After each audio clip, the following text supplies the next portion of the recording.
अपने कई बयानात में मोहम्मद अली मिर्ज़ा ये बात करता है और समझे कि 3 किस्म के धोखे अपने कई बयानात में इसने दिए हैं।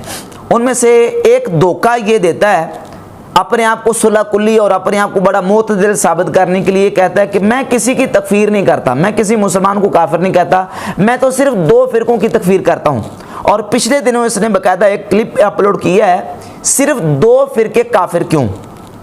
कहता है मैं सिर्फ 2 फ़िरकों की तकफीर करता हूँ और उनमें से एक फ़िरका है फ़िरका कादियानी और दूसरा फ़िरका है फ़िरका नुसैरिया। यहाँ धांधली पहले तो ये की है कि कादियानियों को फ़िरका शुमार करता है, जबकि कादियानियों का सिरे से इस्लाम के साथ कोई ताल्लुक़ ही नहीं है। वो नबी पाक सल्लल्लाहु अलैहि वसल्लम की ख़त्म नबुव्वत हुजूर के आखिरी नबी होने के मुनकर हैं और बाकायदा से उनके यहाँ तो मिर्ज़ा कादियानी के ऊपर जो शैतानी इल्हामात और शैतानी वही आती थी, उनकी बाकायदा एक उन्होंने मजमुआ तैयार किया और जिसका नाम है तज़किरा। वो इस तज़किरा को पढ़ते हैं तो उनका इस्लाम के साथ सिरे से कोई ताल्लुक़ ही नहीं है। उनको फ़िरका तसव्वुर करता है, फ़िरका शुमार करता है और फिर 2 फ़िरकों की तकफीर करता है। अब सवाल ये पैदा होता है कि तुम्हारे पास कौन सी अथॉरिटी है और कौन सा इख्तियार है जिस इख्तियार की बुनियाद पर तुम इन 2 फ़िरकों की तकफीर करते हो। अगर तुम कहते हो कि मेरे पास इख्तियार है किसी को काफिर करार देने का और मैं इस इख्तियार और अथॉरिटी की बुनियाद पर इन 2 फ़िरकों की तकफीर करता हूँ, कोई दूसरा बंदा उठेगा वो कहेगा कि मैं 3 फ़िरकों की तकफीर करता हूँ, कोई तीसरा बंदा उठेगा वो कहेगा कि मैं 4 फ़िरकों की तकफीर करता हूँ। तो अब सवाल ये पैदा होता है कि किस क्राइटेरिया की बुनियाद पर, किस मेयार की बुनियाद पर काफिर करार दिया जाएगा। कोई 2 को, कोई 3 को, कोई 4 को काफिर कहेगा। और तुम्हारे मुर्शिद जवेद अहमद गामदी साहब, उनसे जब कादियानियों के बारे में सवाल हुआ कि गामदी साहब ये बताएं कि अहमदियों के बारे में आपकी क्या राय है, अहमदी हजरात के बारे में आपकी क्या राय है, क्या वो मुसलमान हैं? देखिए, मेरा नुक्ता नज़र, और ज़रा दिल थाम के सुन लीजिए, वो हमेशा से ये है कि हर वो शख्स जो अपने आप को मुसलमान कहता है, मुझको कोई हक नहीं है कि मैं उसका इनकार करूं। तो गामदी साहब कहते हैं कि हमेशा से मेरा नुक्ता नज़र ये रहा है कि जो बंदा कलिमा पढ़ के अपने आप को मुसलमान कहता है, हमें कोई हक नहीं कि हम उसका इनकार करें। गामदी साहब ने सारा मसला ही जो ना वो समझे कि उन्होंने एक साइड पे लगा दिया। क्यों? उनके मेयार के मुताबिक जो बंदा अपने आप को मुसलमान कहता है, चाहे वो अपने कौल से, अपने फेल से जो मर्जी करता जाए, गामदी साहब कहते हैं मैं उसको मुसलमान मानता हूँ, मुझे कोई हक नहीं कि मैं उसका इनकार करूं। अब देखें ना, गामदी साहब का क्राइटेरिया पता चल गया कि वो इस बुनियाद पर किसी को मुसलमान मानते हैं और उनकी बुनियाद ये है कि जो बंदा अपने आप को मुसलमान कहता है बस ख़त्म, हम उसको मुसलमान मानेंगे। और मिर्ज़ा साहब कहते हैं कि 2 की तकफीर करता हूँ, मैं कहता हूँ कोई कल उठेगा वो कहेगा मैं 3 की करता हूँ, कोई और उठेगा वो कहेगा मैं 4 की करता हूँ। तो कोई क्राइटेरिया तो हो ना। अब कादियानियों को एक तो फ़िरका शुमार करता है। यहाँ ये बात याद रहे कि जब मिर्ज़ा से पूछा गया पिछले पुराने बयानात में कि मिर्ज़ा साहब आप उनकी तकफीर क्यों करते हैं, तो मिर्ज़ा जेलवी साहब कहते हैं जी मैं उनकी तकफीर इसलिए करता हूँ कि मैं मिर्ज़ा ग़ुलाम अहमद कादियानी को नबी नहीं मानता और कादियानी इस बुनियाद पर मुझे काफिर कहते हैं, क्योंकि कादियानी उस बंदे को काफिर कहते हैं जो मिर्ज़ा ग़ुलाम अहमद कादियानी को नबी नहीं मानता।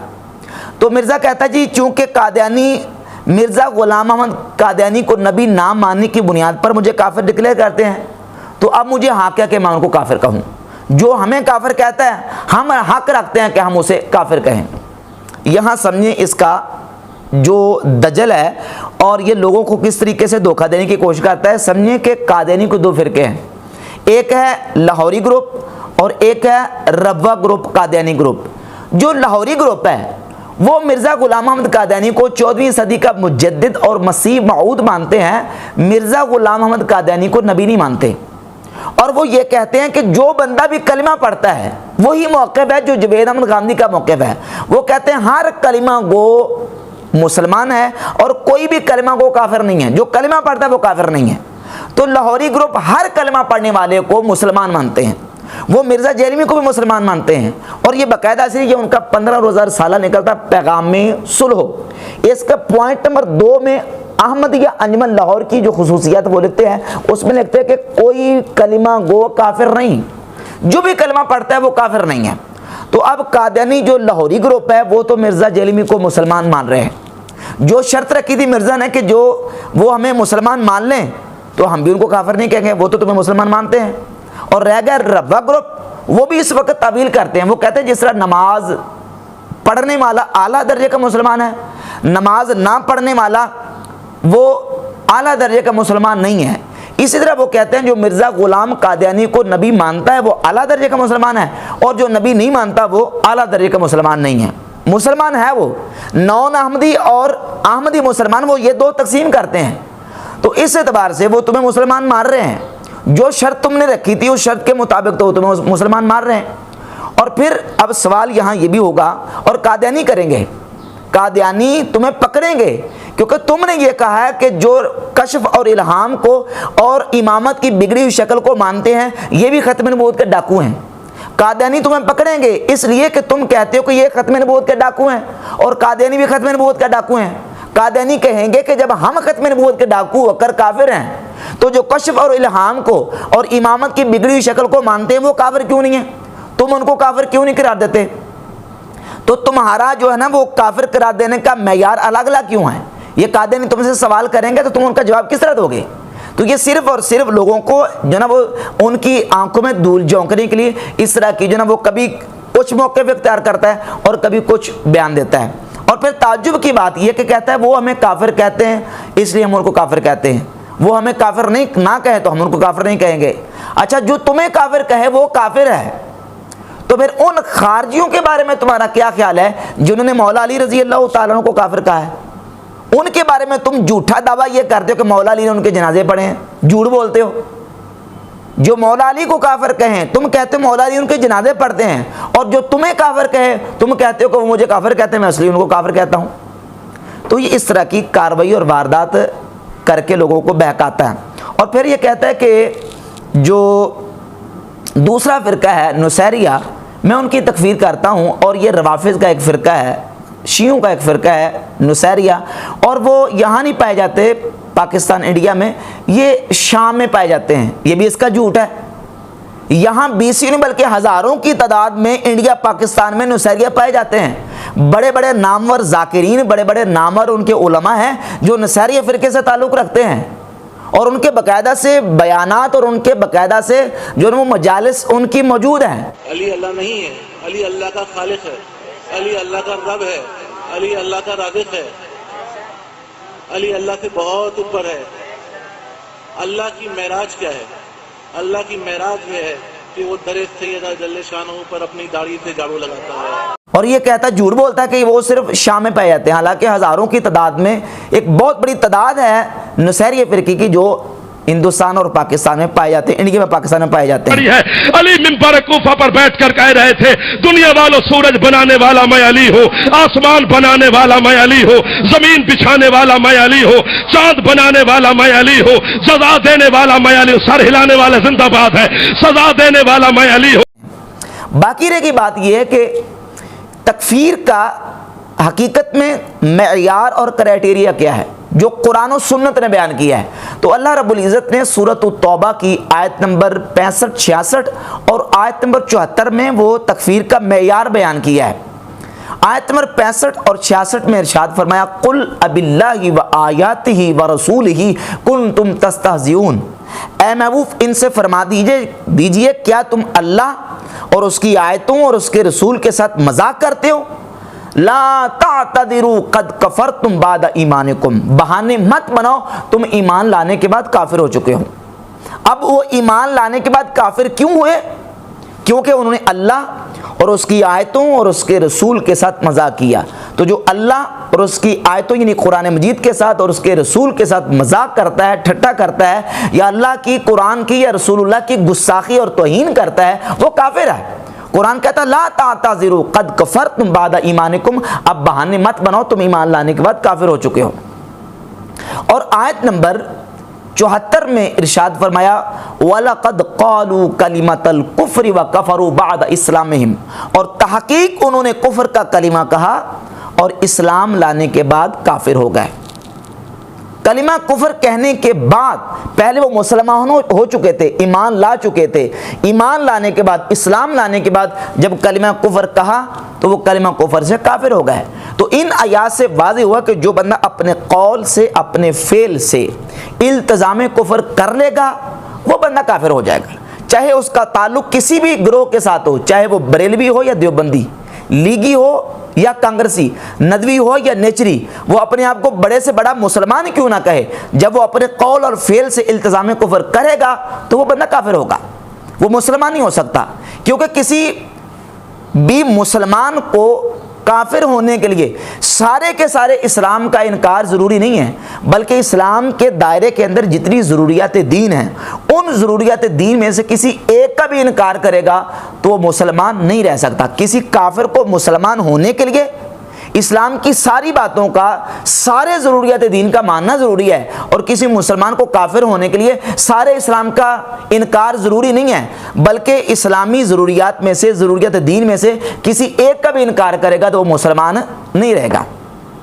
जैसे समझे बिला तशबीह कि एक बहुत बड़ा दूध का टप भरा पड़ा है, उसमें अगर पेशाब के 2 कतरे पड़ जाएं तो वो सारे के सारे दूध को पलीद कर देगा। तो जो बंदा इस्लाम की सारी बातों को माने लेकिन 1 या 2 कुफरिया अकीदे या 1 या 2 कौल अपनी ज़बान से कुफर के बोल देता है, तो आप उसकी बाकी इस्लामी बातों का नहीं बल्कि उसके कुफर को देखेंगे कि उसने कुफर की वजह से, कुफर का चूंकि इर्तिकाब किया तो उसके कुफर की वजह से उसका इस्लाम के साथ ताल्लुक बाकी नहीं रहा। तो ये है इस जो क्राइटेरिया इस्लाम ने बयान किया है, कुरान ने बयान किया है किसी की तकफीर का। अब दूसरा धोखा जो मिर्ज़ा अपनी बयानात में देता है वो ये देता है जी कि आमतौर पे ये कहता है कि मेरी रोटी रोज़ी दीन के साथ नहीं जुड़ी हुई, और कहता है जी कि दीन को बेचकर उससे पैसा कमाने को मैं अपनी ज़ात के लिए एक भी पैसा हराम समझता हूँ, किसी पर फतवा नहीं लगाता। पर किसी पर फतवा क्यों नहीं लगाते? जो बंदा दीन को बेचकर अल्लाह के हराम करदा को हलाल करके या हलाल को हराम करके पैसा कमाता है वो दीन को बेच रहा है, और जो दीन को बेचता है वो हराम कमा रहा है। और हम हर उस बंदे की रोजी पर, रोटी पर हराम का फतवा देंगे जो दीन को इस तरीके से बेचकर उससे कमाई कर रहा है। बाकी रहेगी बात दीन का कोई काम करके, दीन के किसी मनसब पे बैठ के दीन का कोई काम करके उस पर उसकी उजरत लेना, यानी कुरान की तालीम दे के, कुरान का दर्स दे के या लोगों को दीन पढ़ा के उस पर उजरत लेना और उस पर पैसे लेना, या जो ना वो कोई स्कूल टीचर है, कोई कॉलेज में प्रोफेसर है, वो इस्लामियात पढ़ाता है, अरबी पढ़ाता है, कोई इमाम मस्जिद है वो इमामत करता है, कोई उस्ताद है मदरसे का जो कुरान का दर्स देता है, तफसीर कुरान पढ़ाता है, हदीस का दर्स देता है, हदीस पढ़ाता है, उस पर वो उजरत लेता है, या वक़्त का हाकिम है वो बैतुल माल से अपना वजीफ़ा लेता है। तो आया ये दीन को बेचकर पैसा कमाना है? अगर ये दीन को बेचकर पैसा कमाना है तो पूरी दुनिया में जहाँ कहीं मुसलमान आबाद हैं, किसी भी मकतब फ़िक्र से जो बंदा ताल्लुक़ रखता है, सब मकातब फ़िक्र के यहाँ ये सिलसिला जारी है। मस्जिद हराम से लेकर मस्जिद नबवी तक और मस्जिद नबवी से लेकर पूरी दुनिया की जहाँ कहीं मसाजिद मौजूद है, किसी भी मकतब फ़िक्र से वो ताल्लुक़ क्यों नहीं रखती, हर जगह पे सिवाय चंद के जो लोग पैसे नहीं लेते, हर जगह पे तनख्वाह ली जाती है, वजीफ़ा लिया जाता है, तनख्वाह ली जाती है। तो क्या यह सारी दुनिया हराम कमा रही है? सारी दुनिया हराम खा रही है? और फिर ये कहता है मेरी रोटी रोज़ी दीन के साथ नहीं जुड़ी हुई, और मेरा ना कोई चंदा बॉक्स है, ना मेरी कोई रसीद है, और ना मैंने जनाब कोई रसीद बुक बनाई है। मैं ये मौलवी करते हैं इस तरह, ये लोगों को सिर्फ़ और सिर्फ उलमा से, मदारिस से बदजन करने के लिए, मुतनफ़र करने के लिए। बात तो ये है कि तुम्हारा कोई बहुत बड़ा इदारा चलता हो, तुम्हारी कोई मस्जिद हो, कोई तुम्हारा बहुत बड़ा इदारा जिसमें कोई 1000, 500, 1500 बच्चा पढ़ता हो, 3 वक़्त का तुम उनके लिए खाने का इंतज़ाम करते हो, और फिर जितने मदरसे के असातिज़ा की तनख्वाहें अखराजात हैं वो तुम उठाते हो और जेब से उठाते हो, चंदा ना लेते हो, तुम रसीद ना काटते हो। फिर तो बात समझ आए, ना तुम्हारी कोई मस्जिद है, ना तुम्हारा कोई मदरसा है, ना तुम्हारा कोई दीनी इदारा है जो तुम खर्चे पे चला रहे हो, तो तुम्हें चंदे की ज़रूरत क्या है? और अगर सिर्फ चंदे पे इतराज़ है तो दीन के कामों के लिए चंदा लेना रसूल पाक सल्लल्लाहु अलैहि वसल्लम की खुद सुन्नत पाक है। क्या नबी पाक अलैहिस्सलातु वस्सलाम ने खुद लोगों से चंदा जमा नहीं किया दीन के कामों के लिए? तो ये चंदे पे अटैक करके, चंदे पे हिट करके तुम क्या लोगों को बताना चाहते हो? और फिर सही बुखारी की हदीस है 5737 नंबर। लोगों को बुखारी का जो ना वो धोखा तो देते हो। सही बुखारी की 5737 नंबर हदीस है, नबी पाक सल्लल्लाहु अलैहि वसल्लम ने फरमाया, इन हक़्क़ मा अख़ज़्तुम अलैहि अजरन किताबुल्लाह, जिन जिन चीज़ों पर तुम उजरत लेते हो, उनका मुआवजा लेते हो, फरमाया सबसे ज़्यादा अगर कोई चीज़ हक़ रखती है जिस पर उजरत ली जाए, किताबुल्लाह, वो अल्लाह की किताब कुरान पाक है। कुरान पाक है जिस पर सबसे ज़्यादा जो हक़ रखता है उस पर जो ना वो मुआवजा लिया जाए, उस पर उजरत ली जाए। तो हदीस बुखारी के तो कह रही है कि कुरान पर उजरत लेना सबसे ज़्यादा जो ना वो हक़ रखता है, कुरान के उस पर उजरत ली जाए, और तुम लोगों को कहते हो कि मैं दीन को बेचकर जो ना उस पर कमाई करने को और उस पर उजरत लेने को अपनी ज़ात के लिए हराम समझता हूँ। किसी पर फतवा नहीं लगाता। अब किसी पर फतवा क्यों नहीं लगाते? जो दीन को बेच कर कमाई कर रहा है वो हराम का मुर्तकिब है, चाहे वो कोई भी हो। भाई अगर दीन का काम करके उस पर उजरत लेना, इसको तुम हराम कहते हो, तो वो तो कुरान के बारे में सही बुखारी की हदीस कह रही है कि कुरान की तालीम देके कुरान पर उजरत लेना, ये सबसे ज़्यादा कुरान इसका हक रखता है, और लोगों को किस तरीके से वर्गलाता है। और तीसरा धोखा ये आमतौर पे बार बार ये कहता है जी कि मैं 31 साल बरेलवी रहा हूँ, और 31 साल बरेलवी रहने के बाद मैंने फिर जो ना वो कुरान और सुन्नत का मनहज इख्तियार किया है। जबकि 31 साल बरेलवी रहने के बाद इसने वहाबियत का मसले को इख्तियार किया।